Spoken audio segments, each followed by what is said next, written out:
పట్టణ ప్రాంతాల్లో మొన్న బోనాల పండుగ రోజు గౌరవ ముఖ్యమంత్రి గారు సహచర మంత్రులు మొదట విడత 1,00,000 ఇళ్లు కట్టి తీరాల్సిందే.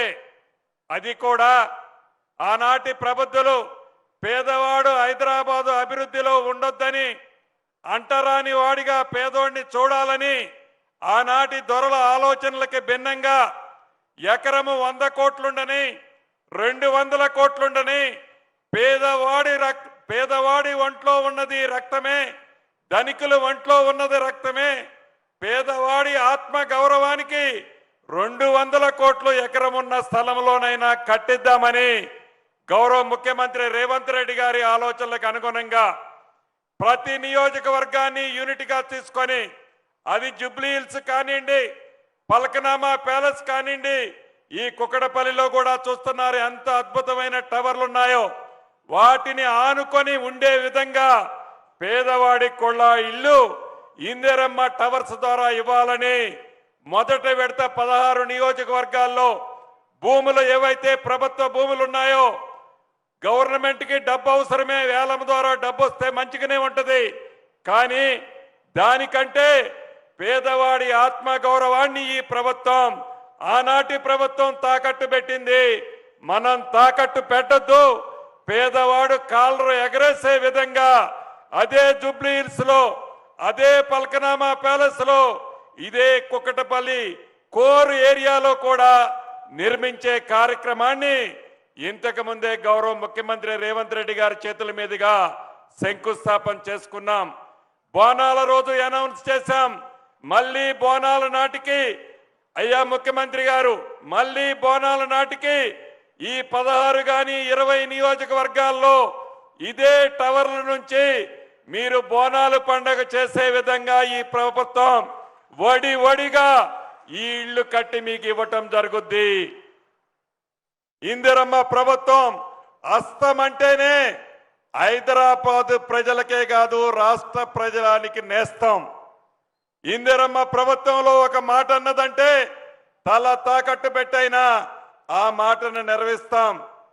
నిన్నటి వరకు సుమారు ఈ 16 నియోజకవర్గాల్లో 51,000 అప్లికేషన్లు వచ్చాయి. రేపు ఎల్లుండి కూడా ఉంది. ఈ అప్లికేషన్ల కార్యక్రమం అయిపోయిన తర్వాత పారదర్శకంగా శ్రీనివాసరెడ్డి గారికి తెలిసిన వ్యక్తి గాని, గౌరవ ముఖ్యమంత్రి గారికి తెలిసిన వ్యక్తి గాని, ఇన్ఛార్జి మంత్రిగా శ్రీధర్ బాబు గారు దగ్గర మనిషి అయినా కూడా పారదర్శకంగా మీ అందరి ముందే 200 కోట్లు ఎకరం చేసే ప్రదేశంలో ఏవైతే టవర్లు కడుతున్నామో డ్రా ద్వారా మీ కళ్ళ ముందే డ్రా తీస్తాం. ఆ డ్రాలో వచ్చిన వ్యక్తులు ముందే మీ ప్లాట్ ఏదనేది కూడా ఫైనల్ చేస్తాం.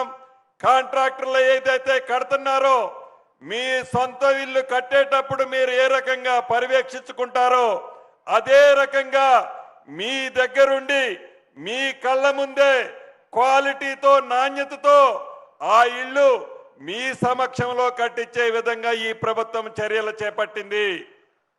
ఇక్కడ ఏ రకమైన అవకతవకలు, లాలూచీలు ఉండవు. కానీ 10 సంవత్సరాలలో వాళ్ళు చేయలేని పని, వాళ్ళు ఆలోచనకు రాని పని, ఏ భూమి అమ్మి ఖజానాకి జమ చేసి ఖజానా నుంచి మా ఖాతాలోకి ట్రాన్స్ఫర్ చేసుకుందామని ఆనాటు ప్రబుద్ధులు ఆలోచించారు.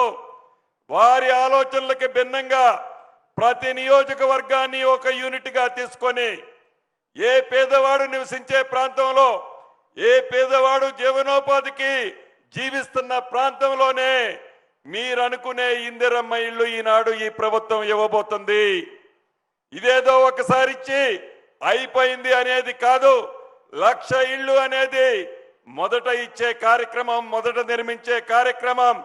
ఇది నిరంతరము జరిగే ప్రక్రియ. చివరి పేదవాడి వరకు నీది ఏ కులమని అడగం, నీది ఏ మతమని అడగం. నీవు ఇల్లిస్తే నా పార్టీకి ఓటేస్తామా అని కూడా అడగం. కానీ చిత్తశుద్ధితో పేదవాడి ముఖంలో చిరునవ్వు చూడాలని, పేదవాడిని కూడా ఒక మనిషిలా గౌరవించాలని ఈ ప్రభుత్వం ఆలోచనతో ఈ టవర్లు ఇస్తుందో తప్పకుండా పెద్దక్క ఈ ప్రభుత్వాన్ని మనస్ఫూర్తిగా వచ్చిన తర్వాత దీవించి తీరుద్ది. ఆ నమ్మకము ఆ విశ్వాసము మా ప్రభుత్వానికి ఉంది.